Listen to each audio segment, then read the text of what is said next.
What I didn't understand was that people disappear slowly if you don't see them. You can live with someone for 53 years and never know them. And then they're gone, and you're left with a life full of conversations you never had. I wish I'd read more when I was younger. Maybe I would have understood better. There's a book called The Year of Magical Thinking by Joan Didion. She writes about losing her husband and realizing all the things left unsaid. I read it too late. There's another one, Being Mortal by Atul Gawande. It's about end of life, but really it's about seeing people as people, not just roles. I wish I'd read that in 1975. And The Heart is a Lonely Hunter by Carson McCullers. It's old, from 1940, but it's about loneliness even when you're surrounded by people. That's what Margaret felt. That's what I didn't see. I'm 81 now. I don't know how much time I have left. Maybe a year, maybe 10. But I know it's not enough to undo 53 years of not asking. If this meant something to you, I'm glad I told you. Leave a thought if you're willing. There are more stories like this on this channel, other people trying to say things before it's too late. I still sleep on my side of the bed. Margaret's side is empty. Some mornings I wake up and start to ask her if she wants coffee. Then I remember. I remember everything now. That's the cruelty of it. I retired. I figured I'd take care of her. It's what you do. But I still didn't ask the right questions. I asked practical things. Did you take your medication? Do you want lunch? Are you comfortable? I didn't ask her about her life, about what she'd wanted, about who she was underneath 53 years of laundry and dinners and silence. In March of last year, Rebecca visited. She pulled me aside and said, "Dad, have you and Mom ever talked about her life? Like really talked?" I said, "Of course. We've been married over 50 years." Rebecca looked at me the way you look at someone who doesn't understand something obvious. She said, "I tried talking to her last week. She said she can't remember who she was before she became a wife and a mother." I felt something cold in my stomach. I said, "She's just confused. The dementia." Rebecca shook her head. "No, Dad. She was clear. That's the problem." Margaret got worse faster than they predicted. By October, she was in hospice at home. She'd have clear moments. Then she'd be gone again, lost in some fog I couldn't reach. 3 days before she died, she woke up in the middle of the night. It was 2:17 in the morning.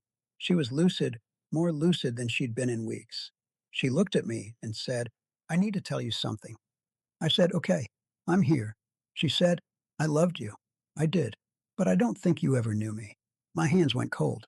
I said, "What do you mean?" She said, "I wanted to paint. I wanted to travel. I wanted to read books and talk about them with someone who cared what I thought. I wanted to be asked what I was feeling, not just what I was making for dinner. I would have told you if you'd asked, but you never asked. And after a while, I forgot how to want things. I forgot who I was before I was your wife." I started crying. I said, "I'm sorry. Margaret, I'm so sorry." She touched my hand, very gently. She said, "I know, but it's too late now. I'm disappearing, and I never got to be seen." She fell back asleep. She had two more clear moments over the next 3 days, but she never brought it up again. She died on a Thursday morning while I was holding her hand. I've spent the last 7 months going through our life together, replaying it, and she's right. I never asked. I never saw her. I saw a wife, a mother, a partner in the mechanics of living, but I never saw Margaret. Daniel found a journal in her things last month. She'd kept it sporadically over 40 years. There's an entry from 1987. She wrote, "I wish you would ask me something real. Just once." I read that, and my chest hurt so badly I thought I was having a heart attack. If you're married, if you're with someone, ask them real questions. Not "how was your day?" Ask them what they think about, what they want, what they're afraid of, what they dream about when they can't sleep.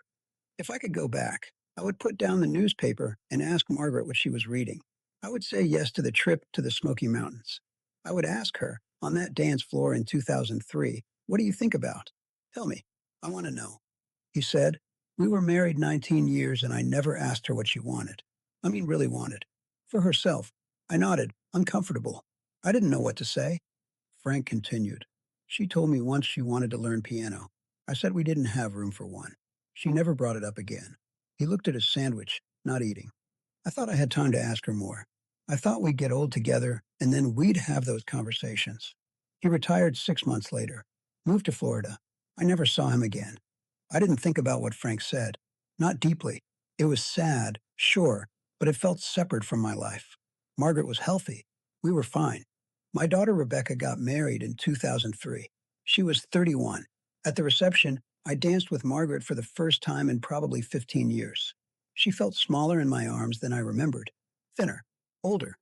She said, very quietly, "Do you ever wonder what I think about?" I laughed. I actually laughed.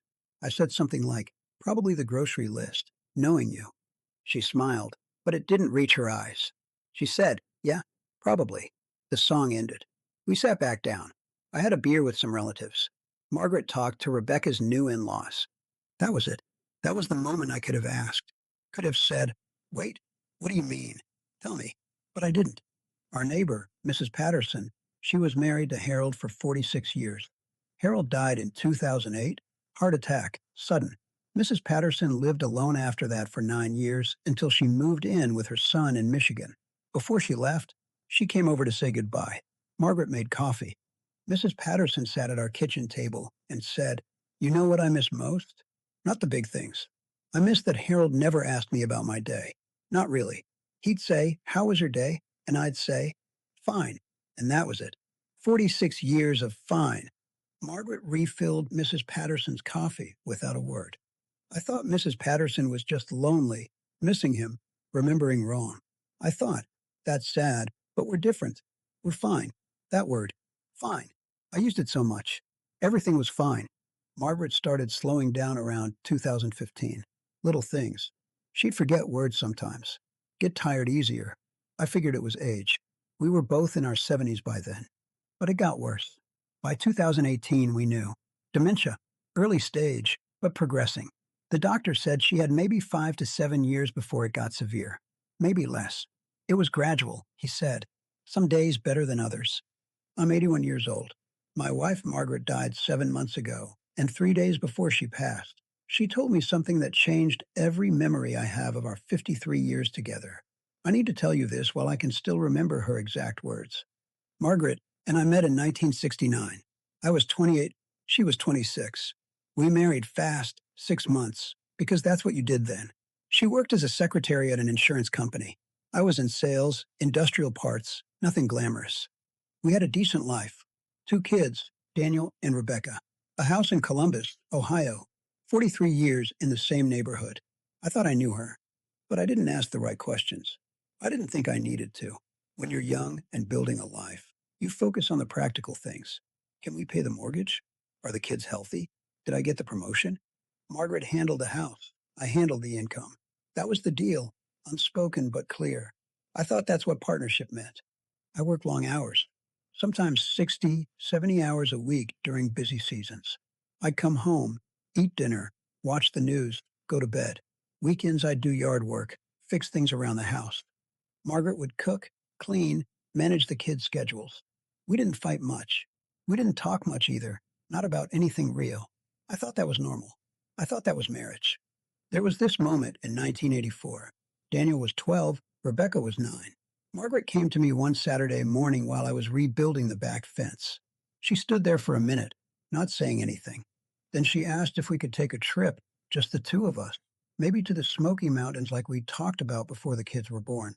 I told her we couldn't afford it right then. I had to finish the fence. Work was busy. Maybe next year. She nodded and went back inside. We never took that trip. I had a colleague named Frank. We worked together for 22 years. Same company, same floor. Frank was married to a woman named Linda. They seemed happy enough. In 1991, Linda got sick. Breast cancer. She died within 8 months. After the funeral, Frank took 2 weeks off. When he came back, he looked hollow. Not just sad, but emptied out. We went to lunch one day, just the two of us, and he said something I didn't understand at the time.